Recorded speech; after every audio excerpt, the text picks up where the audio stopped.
越南存户保险的额度有多少？钱存越南银行有什么需要注意的事项？最近美国银行接连发生数起银行倒闭事件，不少存户因为担心存款遗失，急忙去取钱，而大量存户取钱的行为又会为银行造成更大的压力，进而增加破产风险。一旦银行破产，风险提高，也会吸引更多存户跑去取钱，如此反复形成恶性循环。我们也从本次事件了解到，美国的存户保险金额有25万美元。然而，准备在越南达到财富自由的我们，也应该知道越南存户保险的额度有多少，以及钱存越南银行有什么需要注意的事项，进而设计一套专属于我们的财富保险计划，保障我们能安心的在越南退休生活。因此，本影片，笔者将为各位分享笔者所知道的一切，尽可能的帮助各位能在越南达到财富自由的梦想。首先，我们先来探讨，如果越南银行倒闭，存款人的赔偿金是多少？存款保险额度是多少？为了更完整的了解这个问题，我们分几个部分来做详细的说明。第一，越南的银行能不能破产？这个答案是肯定的。依据越南2010年的信用机构法，当一家银行陷入资不抵债的状态，无法履行其对客户的财务义务时，该银行可以被视为破产。第二，越南是否有存户保险机制？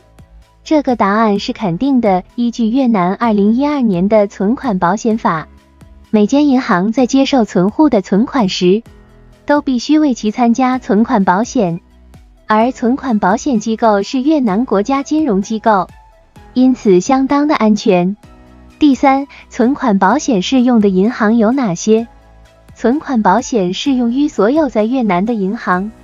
不论其为越南本地银行或是外国投资的银行，皆在保险范围内。第四，存款保险的保障额度是多少？存款保险机构为了保障80%以上大多数存款人的存款，依据越南2021年的保险支付限额法案，此额度为 1.25 亿越南盾。第五，存款保险的理赔范围有哪些？依据越南2021年的保险支付限额法案，当保险支付义务产生时，个人在银行的所有受保存款，包括本金和利息，皆属于保险理赔范围。第六，哪些存款的属性不在存款保险的理赔范围内？一，在该破产银行拥有超过 5% 股份的股东，其在该银行内的存款不受存款保险的保障。二，在该破产银行担任高阶职务的人员，如董事会成员、总经理等高阶职务人员，其在该银行内的存款不受存款保险的保障。三，存款人购买存款保险参与组织发行的匿名有价票据的钱将不受存款保险的保障。第七，如果我的存款超过存款保险的理赔上限，是否有机会取回？依据越南2021年的保险支付限额法案，如果您的存款超过存款保险的理赔上限 1.25 亿越南盾，保险机构会先理赔给您 1.25 亿越南盾，之后再依据越南2014年破产法第101条规定，将银行资产进行清算后，优先给付清算资产给一、执行破产清算时所产生的支出成本；二、积欠银行员工的工资；三、支付银行员工的遣散费；四、支付银行员工的社会保险；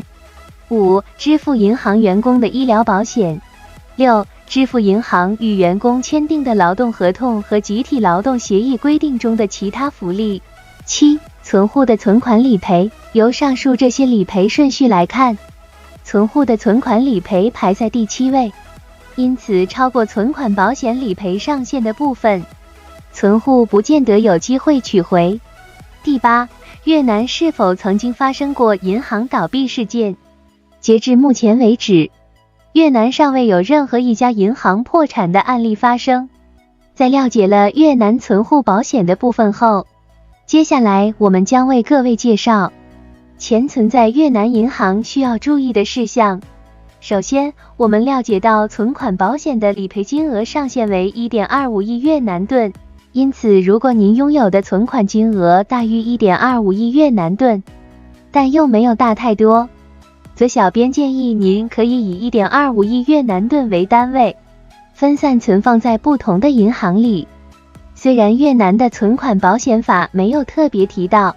但依小编的理解，您的每间银行所被保障的 1.25 亿越南盾都是单独计算的，您的所有存款都在保障理赔范围内，相当的安全。第二，如果您是位存款大户，每间银行存 1.25 亿越南盾的方案无法满足需求，则小编建议尽量将资金存在越南的 Bidvest 投资发展银行。Bidvest 投资发展银行是越南的4大银行之一，所有投资越南股市的外资资金都需要经由这间银行方能进行投资，除非越南政府想要吓跑外资，不然 Bidvest 投资发展银行将是越南大到不能倒的银行首选。不过，虽然 Bidvest 投资发展银行是一间大到不能倒的银行，但也曾经发生过营业员盗取客户资金的事件，因此建议各位，无论您透过哪一间银行帮您管理资金，都尽量使用银行 APP 来进行操作。如真的不得已需要与营业员接触，在签任何文件以前，请尽可能的详读内容。签名时，请务必使用如中文等外文签名，并加上英文签名的双重签名。这部分在开户时就可以要求银行接受我们的这种签名方式，以加强被营业员盗签的难度。最后，无论营业员用何种理由来要求您事先签一份空白文件，请千万要拒绝。我们宁可多花一点时间再跑一趟，也不要让辛苦的存款有化为乌有的机会。以上就是本期的节目内容，希望对您有所帮助。